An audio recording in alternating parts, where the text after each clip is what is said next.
కాబట్టి ఆయన్ను ప్రేమిస్తూ ప్రార్థనాపూర్వకంగా విశ్వాసముతో ప్రార్థన చేసుకుందాం. ప్రేమ స్వరూపుడా, పరిశుద్ధుడా, మీకు వందనములు చెల్లిస్తూ ఉన్నాం. ఈ ఉదయకాల సమయంలో మాతో మాట్లాడిన ప్రతి మాటను బట్టి స్తోత్రాలు. నిజమే తండ్రి, చాలాసార్లు నీ ప్రేమను, నీ ఉనికిని, నీ కృపను కూడా అనుమానించే స్థితిలోకి మేము దిగజారిపోయాం. దానికి కారణం మేము అనుభవిస్తున్న కష్టాలు, శ్రమలు, శోధనలు, నిందలు. అయ్యా, మా సహోదరులలో సహోదరీలలో కొంతమంది నిన్ను విడిచి మీరు లేరని, ఇక విడుదల దొరకదని లోకంలో కలిసిపోయిన వారు ఉన్నారు. అయితే ప్రార్థనలో ఏకీభవిస్తున్న మాతో మీరు మాట్లాడినందుకు స్తోత్రాలు. ఓపికతో ఉండండి, ఇంకొంతకాలం ఓపికతో ఉండండి.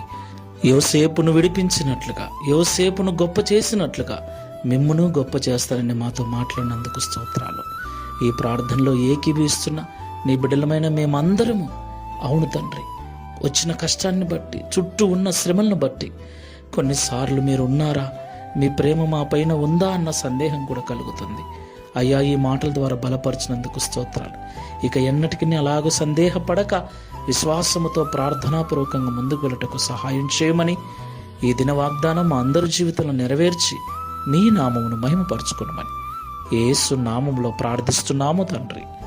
ఆమేన్. Praise the lord. God bless you all.